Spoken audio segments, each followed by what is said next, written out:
ਤੁਸੀਂ ਸੁਣ ਰਹੇ ਹੋ ਕਰਮ ਸਿੰਘ ਹਿਸਟੋਰੀਅਨ ਦੀ ਕਿਤਾਬ ਬਾਬਾ ਆਲਾ ਸਿੰਘ ਭਾਗ 8ਵਾਂ ਰਾਜਗੀ ਦਾ ਆਰੰਭ। ਜਦ ਨਾਦਰ ਸ਼ਾਹ ਨੇ ਦਿੱਲੀ ਲੁੱਟੀ ਸੀ ਤਾਂ ਅਹਿਮਦ ਸ਼ਾਹ ਉਸ ਦੇ ਨਾਲ ਸੀ ਅਤੇ ਉਸਨੇ ਆਪਣੇ ਅੱਖੀਂ ਵੇਖਿਆ ਸੀ ਕਿ ਦਿੱਲੀ ਵਿੱਚ ਕਿਤਨੀ ਕੁ ਦੌਲਤ ਪਈ ਹੈ। ਇਸ ਲਈ ਜਦ ਉਸਦਾ ਆਪਣਾ ਸਮਾਂ ਆਇਆ ਤਾਂ ਉਹ ਥੋੜੀ ਜਿਹੀ ਫੌਜ ਲੈ ਕੇ ਦਿੱਲੀ ਉੱਤੇ ਚੜ੍ਹ ਤੁਰਿਆ, ਪਰ ਮਾਨੂਪੁਰ ਦੀ ਲੜਾਈ ਵਿੱਚ ਭਾਜ ਖਾਧੀ। ਦੇਸ਼ ਹਜੇ ਅਪੜਿਆ ਹੀ ਸੀ ਕਿ ਫਿਰ ਫੌਜ ਤਿਆਰ ਕਰਕੇ ਪੰਜਾਬ ਵੱਲ ਆਇਆ ਅਤੇ ਲਾਹੌਰ ਗਿਰਦੇ ਮੀਰ ਮੰਨੂ ਨਾਲ ਸੁਲ੍ਹਾ ਸਫਾਈ ਕਰਕੇ ਕੰਧਾਰ ਨੂੰ ਮੁੜ ਗਿਆ। ਸੰਪਤ 1809 ਬਿਕਰਮੀ ਵਿੱਚ ਤੀਜੀ ਵਾਰ ਆਇਆ ਅਤੇ ਲਾਹੌਰ ਕਈ ਮਹੀਨੇ ਲੜਾਈ ਕਰਕੇ ਮੀਰ ਮੰਨੂ ਨੂੰ ਫੜ ਲਿਆ ਅਤੇ ਚਿੱਠੀ ਪੱਤਰ ਨਾਲ ਹੀ ਦਿੱਲੀ ਵਾਲਿਆਂ ਪਾਸੋਂ ਅਟਕੋ ਸਰਹੰਦ ਤੀਕ ਦਾ ਸਾਰਾ ਇਲਾਕਾ ਆਪਣੇ ਨਾਮ ਲਵਾ ਲਿਆ। ਦਿੱਲੀ ਵਿੱਚ ਵਜ਼ੀਰ ਦੀ ਤੇ ਪਾਤਸ਼ਾਹ ਦੀ ਚੱਲ ਪਈ ਆਪੋ ਵਿੱਚ 6 ਮਹੀਨੇ ਲੜਾਈਆਂ ਹੁੰਦੀਆਂ ਰਹੀਆਂ ਅਤੇ ਅੰਤ ਨੂੰ ਆਰੰਭ ਸੰਪਤ 1811 ਬਿਕਰਮੀ ਵਿੱਚ ਵਜ਼ੀਰ ਜਿੱਤਿਆ ਤੇ ਪਾਤਸ਼ਾਹ ਹਾਰਿਆ ਤੇ ਵਜ਼ੀਰ ਨੇ ਪਾਤਸ਼ਾਹ ਤੇ ਉਸਦੀ ਮਾਤਾ ਦੀਆਂ ਅੱਖਾਂ ਵਿੱਚ ਸੁਰਮਚੂ ਫਰਵਾ ਦਿੱਤਾ ਅਤੇ ਪਾਤਸ਼ਾਹ ਨੂੰ ਕੈਦ ਕਰ ਲਿਆ, ਜਿਸ ਹਾਲਤ ਵਿੱਚ ਉਹ ਅਗਲੇ ਸਾਲ ਮਰ ਗਿਆ। ਸੰਪਤ 1812 ਬਿਕਰਮੀ ਵਿੱਚ ਸਿੰਘਾਂ ਦਾ ਵੱਡਾ ਵੈਰੀ ਮੀਰ ਮੰਨੂ, ਜੋ ਲਾਹੌਰ ਦਾ ਸੂਬਾ ਸੀ, ਮਰ ਗਿਆ ਅਤੇ ਲਾਹੌਰ ਦਾ ਰਾਜ ਉਸਦੇ ਘਰੋਂ ਮੁਗਲਾਨੀ ਬੇਗਮ ਕਰਨ ਲੱਗੀ।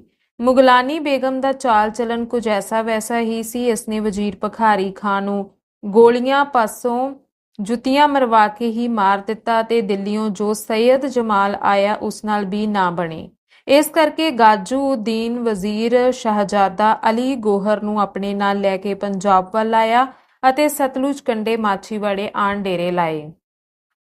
ਵਜ਼ੀਰ ਦੀ ਨੀਤ ਕੁਝ ਹੋਰ ਹੀ ਸੀ। ਉਸਨੇ ਮੁਗਲਾਨੀ ਬੇਗਮ ਦਾ ਭਰਮ ਦੂਰ ਕਰਨ ਲਈ ਕੁਝ ਕੁ ਦਿਨ ਸੁਨੇਹੇ ਘੱਲਣ ਘੁਲਾਉਣ ਵਿੱਚ ਲੰਘਾ ਦਿੱਤੇ ਤੇ ਇੱਕ ਦਿਨ ਮਾਛੀਵਾੜੇ ਤੇ ਐਸਾ ਧਾਵਾ ਕੀਤਾ ਕਿ ਮੁਗਲਾਨੀ ਬੇਗਮ ਨੂੰ ਸੁੱਤਿਆਂ ਹੀ ਲਾਹੌਰ ਜਾ ਫੜਿਆ ਤੇ ਕੈਦ ਕਰਕੇ ਆਪਣੇ ਨਾਲ ਦਿੱਲੀ ਨੂੰ ਲੈ ਗਿਆ ਤੇ ਉੱਥੇ ਜਾ ਕੇ ਉਸਦੀ ਲੜਕੀ ਨਾਲ ਨਿਕਾਹ ਕਰਵਾ ਲਿਆ।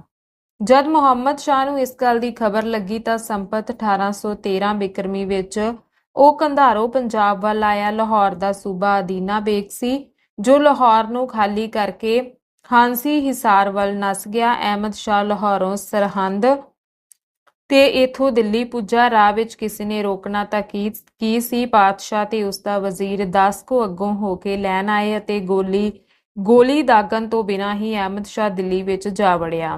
ਹੁਣ ਸ਼ਾਮਤ ਆਈ। ਦਿੱਲੀ ਦੇ ਮੁਨਸਬਦਾਰਾਂ ਦੀ ਮੁਗਲਾਨੀ ਬੇਗਮ ਮੁਖਬਰ ਬਣੀ ਅਤੇ ਹਰ ਇੱਕ ਮੁਨਸਬਦਾਰ ਦੇ ਘਰ ਦੀ ਤਲਾਸ਼ੀ ਹੋਣ ਲੱਗੀ। ਨੀਹਾਂ ਪੱਟੀਆਂ ਗਈਆਂ, ਕੋਠੜੀਆਂ ਤੇ ਦਲਾਨ ਫਰੋਲੇ ਗਏ, ਘਰ-ਬਾਰ ਅੰਦਰ ਬਾਹਰ ਮਰਦ ਤਰੀਮਤ ਸਭ ਦੀ ਬੁਰੀ ਤਰ੍ਹਾਂ ਤਲਾਸ਼ੀ ਲਈ ਗਈ ਅਤੇ ਪੈਸਾ ਕਰਕੇ ਝਾੜ ਲਿਆ ਗਿਆ। ਇਕੱਲੇ ਖਾਨਾ ਦੇ ਘਰੋਂ 3 ਕਰੋੜ ਰੁਪਈਆ ਨਿਕਲਿਆ। ਇਸ ਤੋਂ ਹੀ ਅਨੁਮਾਨ ਲਾਇਆ ਜਾ ਸਕਦਾ ਹੈ ਕਿ ਦਿੱਲੀ ਦੇ ਸਾਰੇ ਉਮਰਾਵਾਂ ਦੇ ਘਰਾਂ ਤੋਂ ਅਹਿਮਦ ਸ਼ਾਹ ਨੂੰ ਕਿਤਨੀ ਕੁ ਦੌਲਤ ਲੱਭੀ ਹੋਵੇਗੀ। ਇਤਨਾ ਕੁਝ ਲੁੱਟ ਕੇ ਵੀ ਅਬਦਾਲੀ ਦੀ ਨੀਤ ਨਾ ਰੱਜੀ। ਜਦ ਸਾਰੇ ਉਮਰਾਵ ਨਿਚੋੜ ਲਏ ਤਾਂ ਦਿੱਲੀ ਨੂੰ ਲੁੱਟਣ ਦਾ ਹੁਕਮ ਦੇ ਦਿੱਤਾ। 18 ਸਾਲ ਪਹਿਲਾਂ ਜੋ ਹਾਲ ਨਾਦਰ ਸ਼ਾਹ ਦੀ ਹੱਥੀਂ ਹੋਇਆ ਸੀ, ਉਹੋ ਹੀ ਹੁਣ ਅਹਿਮਦ ਸ਼ਾਹ ਨੇ ਕੀਤਾ। ਅਹਿਮਦ ਸ਼ਾਹ 2 ਮਹੀਨੇ ਦਿੱਲੀ ਰਿਹਾ ਤੇ ਇਤਨਾ ਚਿਰ ਸ਼ਹਿਰ ਨੂੰ ਬੁਰੀ ਤਰ੍ਹਾਂ ਲੁੱਟਦਾ ਰਿਹਾ। ਫਿਰ ਮੁਹੰਮਦ ਸ਼ਾਹ ਦੀ ਪੋਤੀ ਦਾ ਨਿਕਾਹ ਆਪਣੇ ਪੁੱਤਰ ਤੈਮੂਰ ਸ਼ਾਹ ਨਾਲ ਕਰਵਾ ਕੇ ਮਥੁਰਾ ਨੂੰ ਜਾ ਲੁੱਟਿਆ ਅਤੇ ਆਗਰੇ ਗਿਰਦੇ ਦਾ ਸਭ ਇਲਾਕਾ ਚੰਗੀ ਤਰ੍ਹਾਂ ਲੁੱਟ-ਪੁੱਟ ਕੇ ਉਜਾੜ ਫੂਕ ਕੇ ਗਰਮੀ ਵੱਧ ਜਾਣ ਦੇ ਕਾਰਨ ਦਿੱਲੀ ਨੂੰ ਆ ਗਿਆ।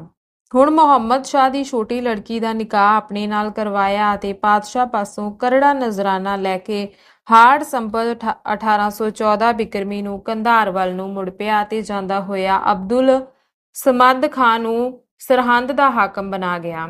ਇਸ ਵੇਲੇ ਇਹ ਦੇਸ਼ ਮੂਲੋਂ ਹੀ ਉੱਜੜ ਚੁੱਕਾ ਸੀ। ਸੰਪਤ 1813 ਬਿਕਰਮੀ ਵਿੱਚ ਭਾਰਾ ਕਾਲ ਪਿਆ ਸੀ ਅਤੇ ਇਸ ਮੁਸੀਬਤ ਦੇ ਦਿਨਾਂ ਵਿੱਚ ਗਿਲਜਿਆਂ ਦੇ ਇੱਧਰ ਆ ਜਾਣ ਕਰਕੇ ਸ਼ਾਹੀ ਸੜਕ ਦੇ ਪਿੰਡ ਜੋ ਖੂਹਾਂ ਨਾਲ ਕਾਲ ਕੱਟ ਲੈਂਦੇ ਸਨ, ਉਹ ਵੀ ਉੱਜੜ ਗਏ ਸਨ। ਸੰਪਤ 13 ਤੇ 14 ਮਹਾਰਾਜਾ ਆਲਾ ਸਿੰਘ ਜੀ ਲਈ ਵੀ ਮਨਹੂਸ ਹੀ ਸਨ। ਸੰਪਤ 1813 ਬਿਕਰਮੀ ਵਿੱਚ ਕੰਵਰ ਸਰਦੂਲ ਸਿੰਘ ਜੀ ਸਵਰਗਵਾਸ ਹੋ ਗਏ ਅਤੇ ਸੰਪਤ 1814 ਬਿਕਰਮੀ ਵਿੱਚ ਕੰਵਰ ਸਰਦੂਲ ਸਿੰਘ ਜੀ। ਇਸ ਸਮੇਂ ਮਹਾਰਾਜਾ ਆਲਾ ਸਿੰਘ ਜੀ ਦੀ ਉਮਰ 66 ਸਾਲ ਦੀ ਸੀ। ਇਸ ਅਵਸਥਾ ਵਿੱਚ ਐਸੀਆਂ 2 ਸੱਟਾਂ ਦਾ ਲੱਗਣਾ ਕੋਈ ਅਜਿਹੀ ਗੱਲ ਨਹੀਂ ਸੀ। ਜਦ ਕਿ ਰਾਜ ਭਾਗ ਦੂਰ ਤੀ ਖਿਲਰਿਆ ਪਿਆ ਹੋਵੇ, ਆਂਢੀ ਗੁਆਂਢੀ ਵੈਰੀ ਹੋਣ ਅਤੇ ਰਾਜ ਭਾਗ ਨੂੰ ਸਾਂਭਣ ਵਾਲੇ ਹਜੇ 10-10, 12-12 ਵਰ੍ਹੇ ਦੀ ਉਮਰ ਦੇ ਵੀ ਨਾ ਹੋਏ ਹੋਣ। ਪਾਤਸ਼ਾਹ ਵੇਲੇ ਰਤੀਏ ਦੀ ਸਰਕਾਰੀ ਸ਼ਾਕਰ ਤੇ ਬਾਲੇ ਦੇ ਨਾਮ ਸੀ, ਜੋ ਬੋਲਾ ਗੋਤ ਦੇ ਜੱਟ ਤੇ ਰਤੀਏ ਦੇ ਵਸਨੀਕ ਸਨ ਅਤੇ ਜਿਨ੍ਹਾਂ ਨੂੰ ਅਕਬਰ ਪਾਤਸ਼ਾਹ ਪਾਸੋਂ ਚੁਦਰੈਤ ਦਾ ਚੀਰਾ ਮਿਲਿਆ ਸੀ। ਇਹਨਾਂ ਦੀ ਔਲਾਦ ਵਿੱਚੋਂ ਜੁੰਮੇ ਦੇ ਸਮੇਂ ਤੀਕ ਇਹਨਾਂ ਦਾ ਚੰਗਾ ਜ਼ੋਰ ਰਿਹਾ, ਪਰ ਜਦ ਸੰਪਤ 1780 ਬਿਕਰਮੀ ਵਿੱਚ ਜੁਮਾ ਗੁਜ਼ਰ ਗਿਆ ਤਾਂ ਇਹ ਮਾੜੇ ਪੈਣ ਲੱਗ ਪਏ ਅਤੇ ਇਹਨਾਂ ਦੀ ਇੱਜ਼ਤ ਦਿਨੋਂ ਦਿਨ ਘੱਟ ਹੁੰਦੀ ਗਈ। ਜਦ ਕੋਈ ਪਾਤਸ਼ਾਹੀ ਅਮਲ ਆਉਂਦਾ ਤਾਂ ਇਹ ਹੱਥ ਚੁਕਾਣੀ ਰਕਮ ਉਹਨਾਂ ਨੂੰ ਦੇ ਛੱਡਦੇ, ਪਰ ਮੁਹੰਮਦ ਅਮੀਨ ਖਾਨ ਦਾ ਜ਼ੋਰ ਵੱਧ ਜਾਣ ਕਰਕੇ ਇਹਨਾਂ ਨੂੰ ਆਪਣੀ ਇੱਜ਼ਤ ਆਬਰੂ ਦਾ ਵੀ ਡਰ ਪੈ ਗਿਆ। ਸੰਪਤ 1813 ਬਿਕਰਮੀ ਦੇ ਕਾਲ ਨੇ ਇਹਨਾਂ ਨੂੰ ਮੂਲੋਂ ਹੀ ਡੁਲਾ ਦਿੱਤਾ, ਕਿਉਂ ਜੋ ਚੁਤਰਫੀ ਰਾਮ ਰੌਲਾ ਪਿਆ ਹੋਇਆ ਸੀ ਅਤੇ ਕੋਈ ਹਾਕਮ ਸਿਰ ਉੱਤੇ ਨਾ ਹੋਣ ਕਰਕੇ ਪਿੰਡਾਂ ਨੂੰ ਪਿੰਡ ਉੱਠ ਕੇ ਲੁੱਟ ਲੈਂਦੇ ਸਨ। ਇਸ ਸਮੇਂ ਰਾਏ ਸਿੰਘ ਤੇ ਰਿਖਿਆ ਰਤੀਏ ਦੇ ਚੌਧਰੀ ਸਨ, ਜਿਨ੍ਹਾਂ ਦੇ ਘਰ ਮਹਾਰਾਜਾ ਆਲਾ ਸਿੰਘ ਜੀ ਦੇ ਭਾਈ ਸਰਦਾਰ ਲੱਦਾ ਸਿੰਘ ਜੀ ਵਿਆਹੇ ਹੋਏ ਸਨ। ਇਹਨਾਂ ਦਾ ਇਹ ਹਾਲ ਸੁਣ ਕੇ ਸੰਪਤ 1814 ਬਿਕਰਮੀ ਵਿੱਚ ਮਹਾਰਾਜਾ ਜੀ ਨੇ ਇਹਨਾਂ ਨੂੰ ਆਪਣੇ ਇਲਾਕੇ ਵਿੱਚ ਬੁਲਾ ਲਿਆ ਅਤੇ ਸਲੇਮਪੁਰ ਦੀ ਜ਼ਮੀਨ ਇਹਨਾਂ ਨੂੰ ਦੇ ਕੇ ਉੱਥੇ ਹੀ ਵਸਾ ਦਿੱਤਾ, ਜਿੱਥੇ ਸੰਪਤ 1823 ਬਿਕਰਮੀ ਤੀਕ ਵਸਦੇ ਰਹੇ। ਜਦ ਇਸ ਸਾਲ ਕੰਵਰ ਹਿੰਮਤ ਸਿੰਘ ਜੀ ਨੇ ਨਸੀਰ ਖਾਂ ਰੋਹੇਲੇ ਨੂੰ ਮਤਰਾ ਦੀ ਲੜਾਈ ਵਿੱਚ ਭਾਜ ਦੇ ਕੇ ਸਿਰਸੇ ਤੀਕ ਇਲਾਕਾ ਮੱਲ ਲਿਆ ਤਾਂ ਰਾਏ ਸਾਹਿਬ ਹੋਰੀ ਵੀ ਰਤੀਏ ਜਾ ਵਸੇ।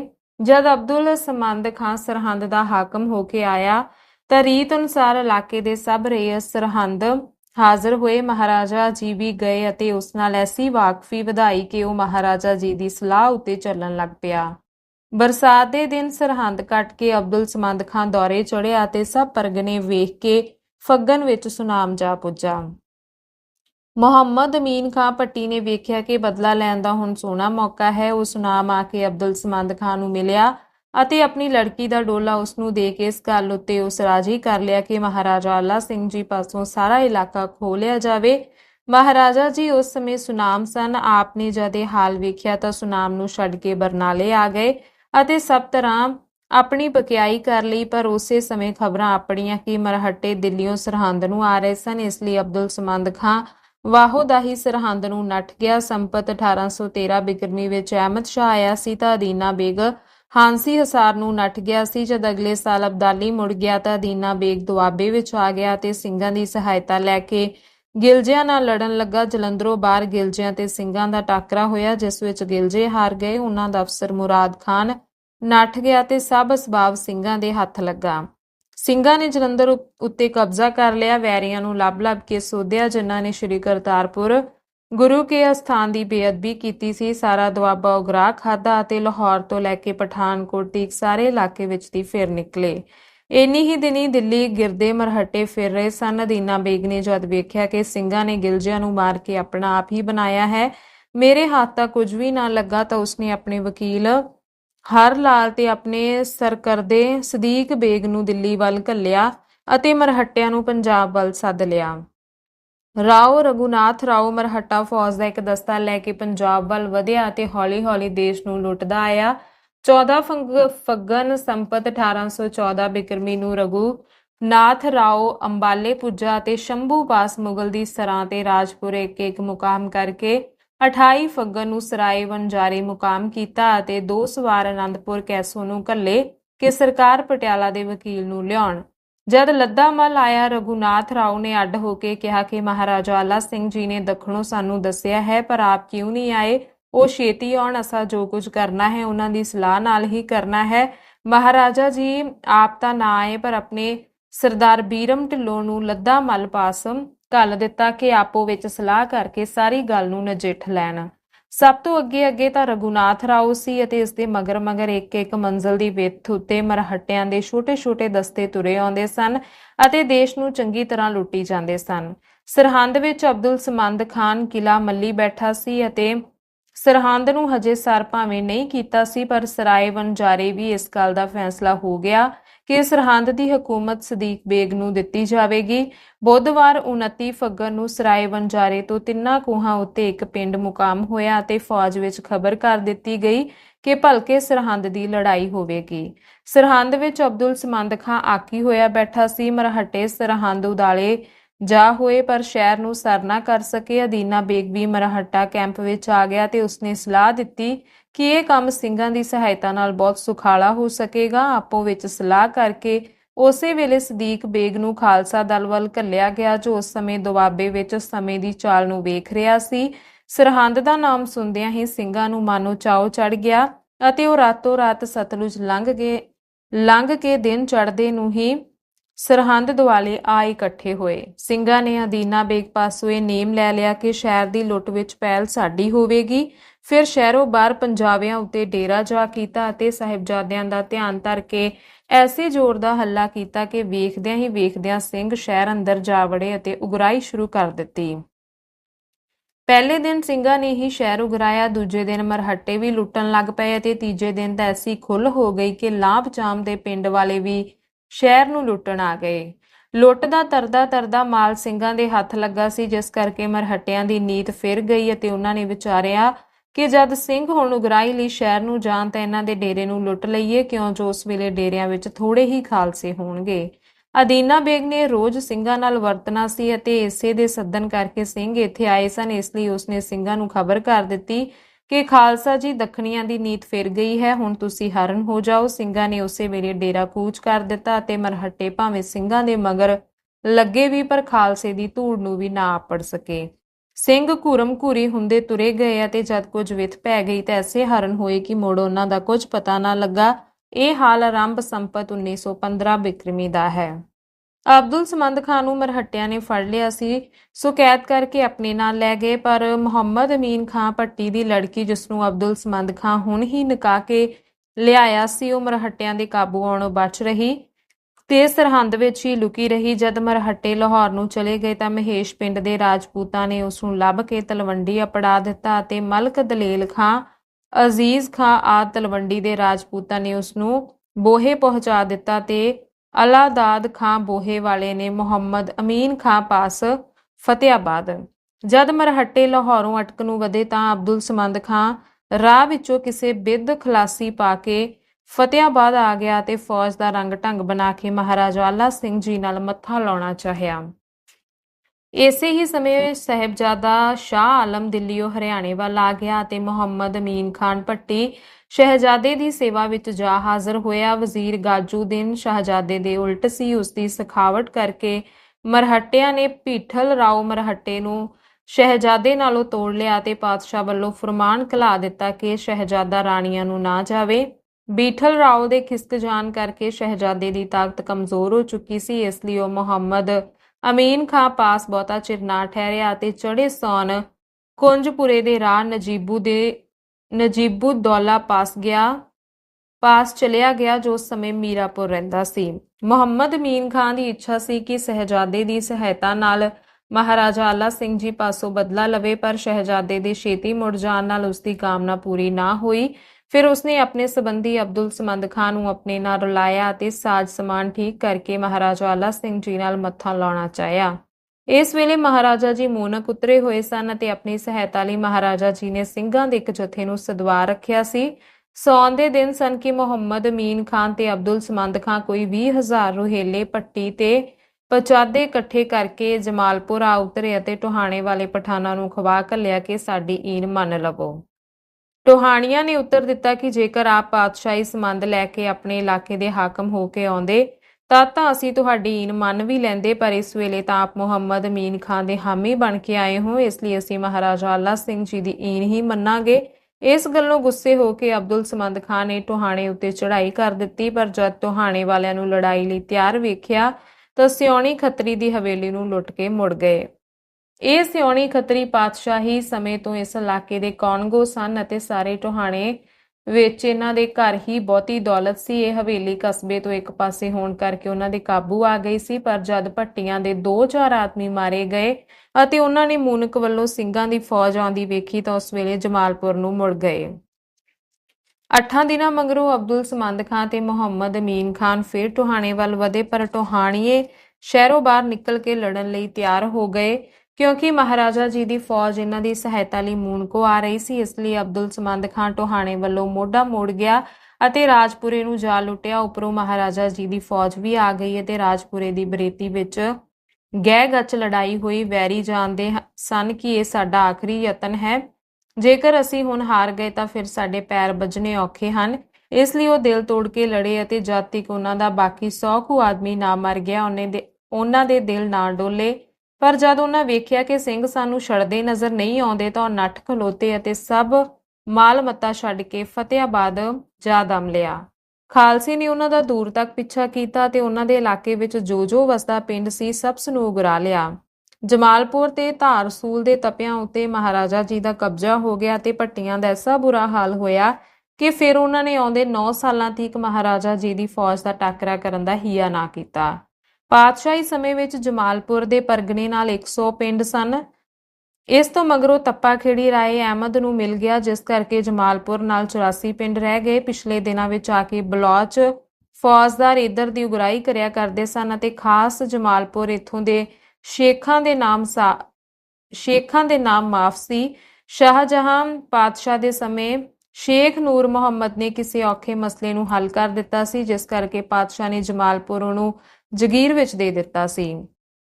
ਸੰਪਤ 1807 ਬਿਕਰਮੀ ਵਿੱਚ ਜਦ ਕੰਵਰ ਲਾਲ ਸਿੰਘ ਜੀ ਨੇ ਮੂਨਕ ਉੱਤੇ ਕਬਜ਼ਾ ਕੀਤਾ ਤਾਂ 2 ਸਾਲ ਮਗਰੋਂ ਸੰਪਤ 1809 ਬਿਕਰਮੀ ਵਿੱਚ ਮੁਹੰਮਦ ਖਾਂ ਤੇ ਨੂਰ ਖਾਂ ਜਮਾਲਪੁਰ ਦੇ ਰਾਜਪੂਤ ਜ਼ਿਮੀਂਦਾਰਾਂ ਨੇ ਮਹਾਰਾਜਾ ਆਲਾ ਸਿੰਘ ਜੀ ਦੀ ਸੇਵਾ ਵਿੱਚ ਹਾਜ਼ਰ ਹੋ ਕੇ ਕੁਝ ਕੁ ਮਾਮਲਾ ਦੇਣਾ ਮਨਜ਼ੂਰ ਕਰ ਲਿਆ ਸੀ। ਇਸ ਸਮੇਂ ਹਸਨ ਉੱਲਾ ਜਮਾਲਪੁਰ ਦਾ ਰਈਸ ਸੀ ਅਤੇ ਸਾਰੇ ਸ਼ੇਖ ਕਿਲੇ ਦੇ ਅੰਦਰ ਰਿਹਾ ਕਰਦੇ ਸਨ। ਹਸਨ ਉੱਲਾ ਨੂੰ ਜਦ ਪਤਾ ਲੱਗਾ ਕਿ ਜ਼ਿਮੀਂਦਾਰ ਤਾਂ ਮਹਾਰਾਜਾ ਆਲਾ ਸਿੰਘ ਜੀ ਵੱਲ ਝੁਕ ਗਏ ਹਨ ਤਾਂ ਉਸ ਨੂੰ ਫਿਕਰ ਪੈ ਗਿਆ ਕਿ ਕਿਤੇ ਉਹ ਸਿੰਘਾਂ ਦਾ ਬਾਣਾ ਹੀ ਨਾ ਲੈ ਲੈਣ, ਸਿੰਘਾਂ ਦਾ ਥਾਣਾ ਹੀ ਨਾ ਲੈ ਆਉਣ।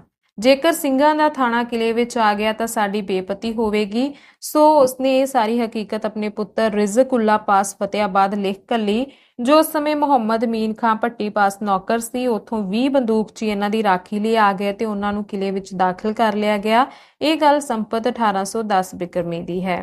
ਸੰਪਤ 1811 ਬਿਕਰਮੀ ਵਿੱਚ ਭਾਈ ਗੁਰਬਖਸ਼ ਸਿੰਘ ਜੀ ਸਿੰਘਾਂ ਦਾ ਦਲ ਲੈ ਕੇ ਜਮਾਲਪੁਰ ਆ ਠਹਿਰੇ ਅਤੇ ਸਾਰੇ ਸ਼ਹਿਰ ਨੂੰ ਉਗਰਾ ਲਿਆ, ਪਰ ਕਿਲੇ ਵਿਚਲੇ ਬੰਦੂਕਚੀ ਬਚੇ ਰਹੇ।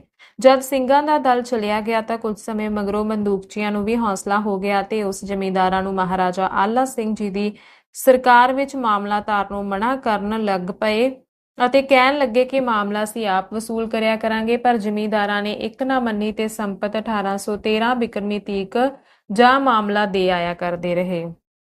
ਸੰਪਤ 1814 ਬਿਕਰਮੀ ਵਿੱਚ ਨੂਰ ਖਾਂ ਤੇ ਮੁਹੰਮਦ ਖਾਂ ਰਾਜਪੂਤ ਜ਼ਮੀਂਦਾਰਾਂ ਵਿੱਚ ਅਜੋੜ ਹੋ ਗਈ। ਨੂਰ ਖਾਂ ਤਾਂ ਥਾਣੇ ਵਾਲਿਆਂ ਵੱਲ ਹੋ ਗਿਆ ਤੇ ਮੁਹੰਮਦ ਖਾਂ ਮਹਾਰਾਜਾ ਜੀ ਦੀ ਈਨ ਮਨਾਉਣ ਦਾ ਯਤਨ ਕਰਦਾ ਰਿਹਾ।